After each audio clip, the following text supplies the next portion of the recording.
Good morning, everybody. This is Tia Torres with the Tia Talk podcast. I want to get back on track. I want to discuss a little bit more about my self-appointed new godson, Jamal Moore, who is in a prison in Michigan. He has claimed his innocence since day one, 12 years ago, actually. He was charged and convicted in the shooting death of his best friend, Carlos. And I am currently trying to help him get some legal representation to see about getting a post-conviction overturned. So I started dabbling on some of the Innocence Project's websites, and just, everybody knows who the Innocence Project is. And I pulled up the one for Louisiana and seeing what their criteria was, because Jamal gets asked this a lot. Why don't you just contact the Innocence Project? So they do have a criteria, which I completely understand. Let's see here. So their criteria is 6 things. The first one being the person has to claim that they are factually innocent of the crime, meaning no involvement whatsoever. Not even guilty of like a lesser charge on this particular crime. The person in this particular situation has to have been convicted in Louisiana. So in Jamal's case, for the Innocence Project in Michigan, it would be Michigan. The person is serving a life sentence or near life sentence with at least 10 years to be served. So they were slick. See, Jamal actually would have a better chance at an appeal if he was serving a life sentence, but they gave him 40 years. How kind of them. His direct appeal has to have been denied. He cannot afford an attorney, and he is not serving a sentence under another unrelated charge. For Louisiana, and I'm assuming it's probably for all the prisons, he then has to get a hold of, it's called an IPNO. Oh, the counsel substitute. Okay, this is a person who helps handle your application. Here's the part that got me. At the very end of how they're explaining how to apply for the Innocence Project, it says here, please tell your loved one to be patient. It often takes years before we can even begin to review your case. Meaning, even get to it, even look at it to see if you qualify. Yeah. So, I believe he and his wife did get a hold of the Innocence Project in Michigan, and they said it was like at least a 5-year waiting list to even look at his case. Wow. Now, I was glancing through some of the cases here in Louisiana that were overturned, and I'll tell you, this particular case I pulled up, his name is Damon Thibodeau. And in going through his story, he had much more compelling evidence to prove towards his guilt than Jamal. And he was proven innocent. So let me read you a little bit about what Damon Thibodeau did, and you'll see why I am so compelled to want to help Jamal. So Damon Thibodeau was 22 years old. This happened in 1996. His cousin was strangled to death. And Thibodeau was wrongly convicted of the murder and spent 15 years on death row before being exonerated in 2012. Okay, so you got the time frame. So the backstory is his cousin Crystal left her home in Westwego, Louisiana, which is between here and New Orleans, where I live. It was July of 1996, and she went to a mall, and she never came home. So her family began to search for her. And I don't know who discovered the body, but it says here that her body was discovered the next night along Levee in a place called Bridge City, which I have been to. And a piece of red extension cord was wrapped around her neck. Her shirt was pulled up over her breasts, and her shorts were pulled down. And, this kind of points to a sexual assault. So, Damon was one of the people they pulled in to question. And they asked if he would take a polygraph, and he said yes. And they told him he failed it. Mind you, I don't know if, where along that came along in the story, but excuse my dog barking behind me. Why when I do these episodes does somebody have to cough, sneeze, barf, bark? Anyways, they told him he failed the polygraph. Now, I don't know if that's true or not, but this is what they said. So then they began to interrogate him more, and they interrogated him for 9 hours. And during the 9 hours, he finally confessed to having consensual and non-consensual sex with her. And then he confessed to beating her and murdering her. Now, out of this 9-hour interrogation, the police only recorded 54 minutes of it. So like basically an hour. So the other 8 hours just disappeared. Interesting.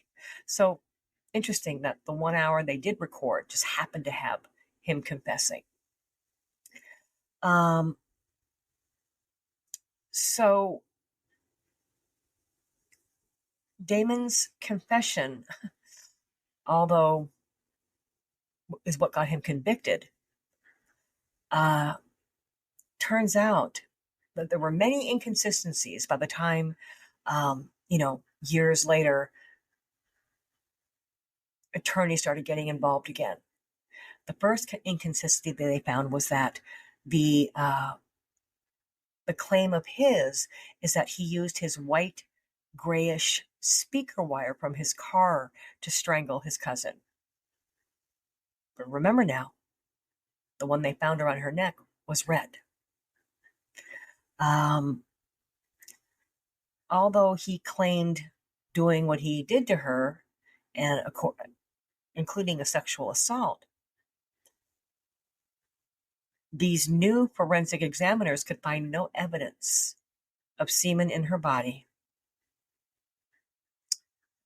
But the original detective came up with a theory.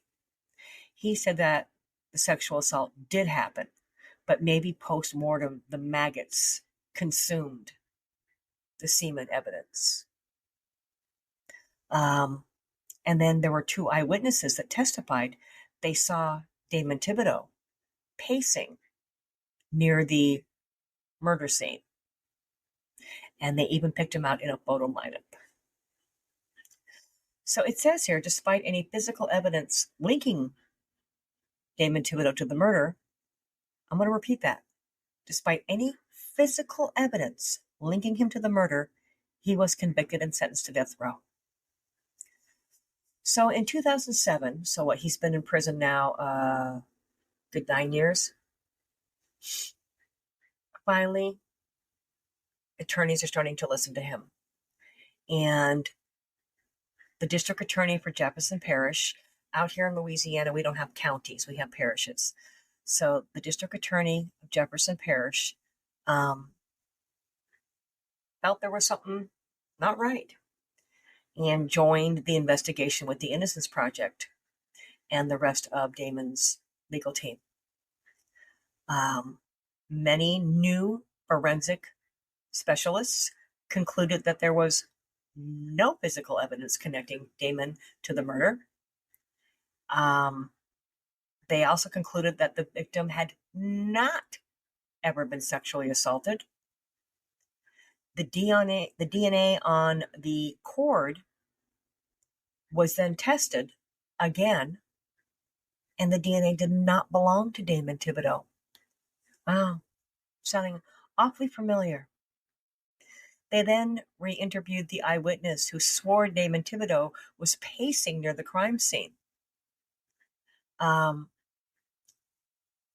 questioning him some more, he then admitted that yes, Damon Thibodeau looked familiar to him in the photo lineup because the day before he had seen him on the news.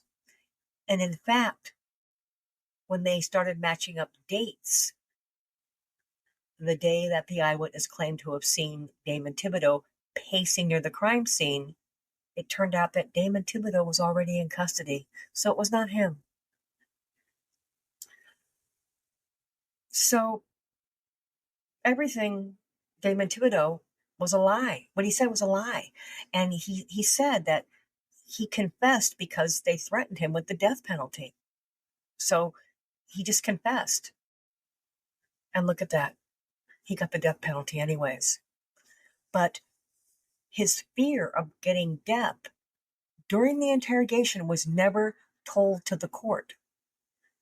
He never got to tell the judge or his attorneys that the only reason I confessed because they threatened me with the death penalty and basically told me if I just confessed, I wouldn't get the death penalty. Well, that was a big fat lie, right?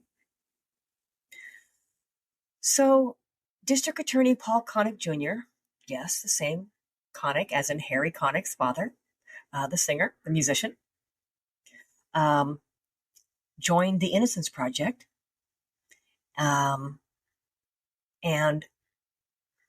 another law firm, and together they agreed to turn over Damon Thibodeau's conviction and death sentence.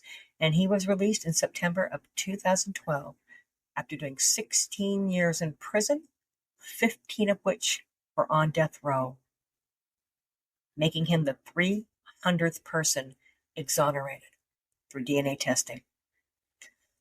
So, you see all of that evidence, confession,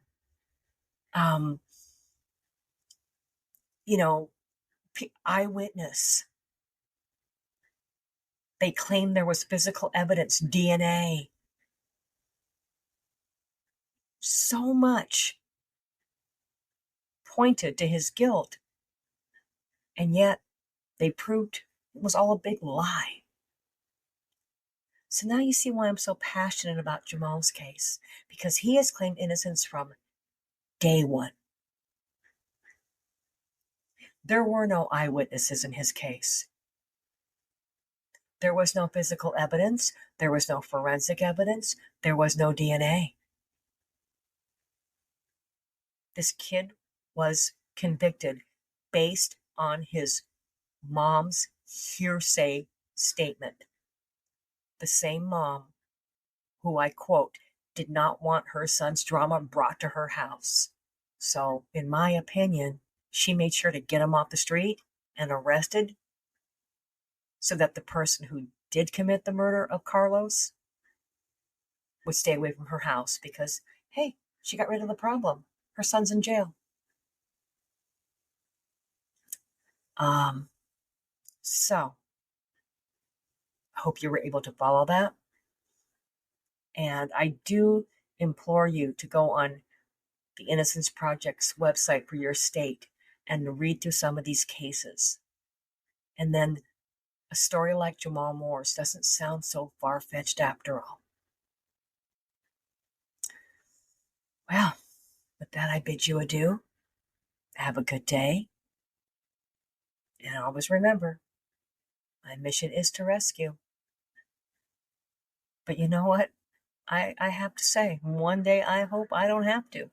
Whether it's dogs, people in prison, because I hope that there's just no more to say.